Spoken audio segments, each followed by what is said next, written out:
कोलकाता 1990 एक शहर जो अपने लिटरेचर, आर्ट और अपनी मिठास भरे लाइफ के लिए जाना जाता था। लेकिन मार्च के एक दिन एक ऐसा क्राइम हुआ जिसने पूरे शहर बल्कि पूरे देश को हिलाकर रख दिया। ये कहानी सिर्फ एक मर्डर की नहीं है, ये कहानी है एंगर, जस्टिस और कंट्रोवर्सी की। ये कहानी है धनंजय चटर्जी की, वो शख्स जिसे 14 साल जेल में रहने के बाद भी भारत की कोर्ट्स और राष्ट्रपति ने भी माफ नहीं किया और जिसे आखिरकार डेथ पेनल्टी दी गई।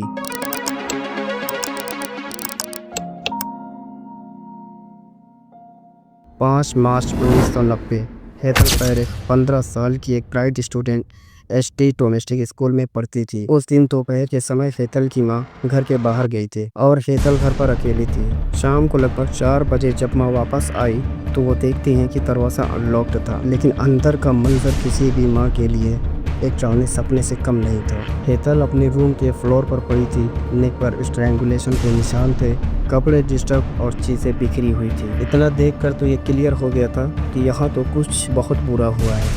हम केस के ज़्यादा डीप में नहीं जाएंगे वरना वीडियो बहुत लंबी खिंच जाएगी। अब केस पर वापस आते हैं। मेडिकल एग्जामिनेशन में कंफर्म किया कि सेक्सुअल असॉल्ट हुआ था। पूरे एरिया में सनसनी सी फैल गई। एक सेफ अपार्टमेंट बिल्डिंग में ऐसा क्राइम कैसे हो सकता है? पुलिस इमीडिएटली क्राइम सीन पर पहुंचती है। सबसे पहला स्टेप विटनेसेस से क्वेश्चन और बिल्डिंग स्टाफ की लिस्ट बनाई गई। पुलिस की नज़र एक नाम पर टिक गई, धनंजय चटर्जी, जो कि लिफ्ट ऑपरेटर थे। कुछ ही महीने पहले हेतल की फैमिली ने उसके अगेंस्ट हैरेसमेंट की कंप्लेंट की थी। इसके बाद मैनेजमेंट ने उसको सस्पेंड कर दिया था।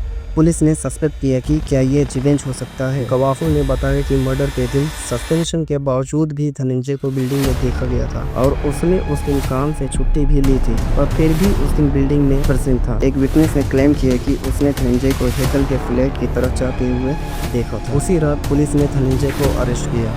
रिपोर्ट्स के मुताबिक उसके कपड़ों पर ब्लड स्टैम्प्स मिले, लेकिन उस टाइम डीएनए टेस्ट जैसे मॉडर्न टेक्निक्स अवेलेबल नहीं थी, इसीलिए केस पूरा सर्कमटेंशनल एविडेंस पर बना रहा।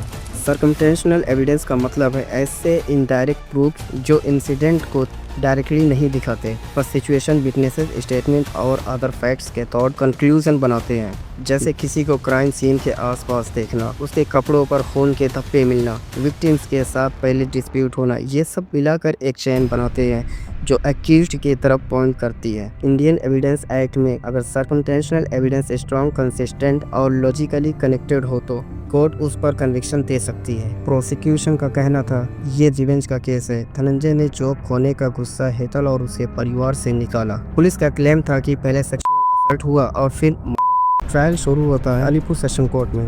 प्रोसिक्यूशन ने सर्कमस्टेंशियल चेन को स्ट्रॉन्ग दिखाने के लिए 20 से भी ज़्यादा विटनेसेस को कोर्ट में बुलाया। उन्होंने बताया कि मर्डर के दिन धनंजय को बिल्डिंग में देखा गया था। इसके कपड़ों पर खून के धब्बे और विक्टिम की फैमिली के साथ उसका पुराना डिस्प्यूट था। डिफेंस ने आर्ग्यू किया कि कोई डायरेक्ट आई विटनेस नहीं है, फॉरेंसिक साइंस वीक है और चेन ऑफ एविडेंस इनकम्प्लीट है। लेकिन जज ने माना कि सर्कमस्टेंशियल एविडेंस का चेन स्ट्रॉन्ग है और 1991 में कोर्ट ने धनंजय को guilty of rape and murder declare कर दिया। उसको डेथ पेनल्टी दी गई। धनंजय ने वेस्ट बंगाल हाई कोर्ट में अपील की। डिफेंस का कहना था कि एविडेंस सर्कमस्टेंशियल है और कैपिटल पनिशमेंट देना गलत है, लेकिन 1994 में हाई कोर्ट ने लोअर कोर्ट का जजमेंट अपहोल्ड किया। कोर्ट का कहना था कि ये रेयरेस्ट ऑफ रेयर केस है और पब्लिक इंटरेस्ट में स्ट्रिक्ट पनिशमेंट देना जरूरी है। इसके बाद सुप्रीम कोर्ट में भी अपील की गई, लेकिन 1994 में सुप्रीम कोर्ट ने भी डेथ सेंटेंस कंफर्म किया। इसके बाद धनंजय के लॉयर ने प्रेसिडेंट ऑफ इंडिया के पास मर्सी पिटीशन भेजी। प्रेसिडेंट ने पहले डिसीजन डिले किया, लेकिन 2004 में पिटीशन रिजेक्ट कर दी। मर्सी पिटीशन ये होता क्या? ये आखिरी अपील होती है जो कन्विक्ट प्रेसिडेंट ऑफ इंडिया के पास आर्टिकल 72 के अंडर या गवर्नर के पास आर्टिकल 161 के अंडर भेजता है। इसका पर्पस होता है अपनी सज़ा माफ़ या कम करवाना, खासकर डेथ पेनल्टी या लाइफ इम्प्रिजनमेंट वाले केस में। यहाँ जज नहीं बल्कि प्रेसिडेंट या गवर्नर फैसला देते हैं और वो सिर्फ कानून की नहीं बल्कि इंसानियत की ग्राउंड्स भी देखते हैं। रीज़न कई सारे हो सकते हैं, जैसे कि बीमारी, बुढ़ापा, ट्रायल में गलती या सज़ा एग्जीक्यूट होने में ज़्यादा डिले। और हाँ, अगर मर्सी पिटीशन रिजेक्ट हो जाए तो कोर्ट की दी हुई सज़ा वैसे की वैसी रहेगी। 14 साल धनंजय जेल में रहा, अपनी सेल में पेंटिंग बनाता, बुक्स पढ़ता। मीडिया ने इस केस को बार बार कवर किया। कुछ लोग कह रहे थे कि जस्टिस हो रहा है और यहीं पे कुछ लोग कहते थे कि एविडेंस वीक है।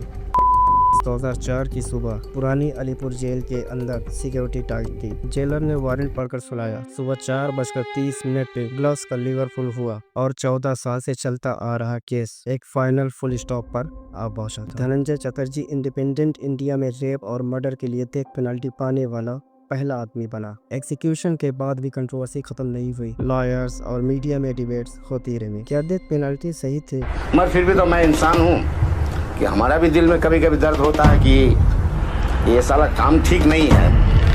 क्या सर्कमटेंशियल एविडेंस पर कैपिटल पनिशमेंट देना फेयर है? कुछ लोग कहते हैं जस्टिफिकेशन और यहीं पे कुछ कहते हैं सिस्टम ने एक गलती की। आज भी लीगल स्टडीज में धनंजय केस एक एग्जांपल के रूप में पढ़ाया जाता है। एक साइड के लिए ये प्रूफ है कि लॉ स्ट्रॉन्ग है और दूसरे साइड के लिए वार्निंग है कि सर्कमस्टेंशियल एविडेंस में गलती की गुंजाइश होती है। जस्टिस एक ऐसा शब्द है जो हर किसी के लिए अलग मीनिंग रखता है। धनंजय चटर्जी का नाम हमेशा याद रहेगा, एक क्राइम के लिए, एक पनिशमेंट के लिए और एक डिबेट के लिए जो शायद कभी ख़त्म नहीं होगा।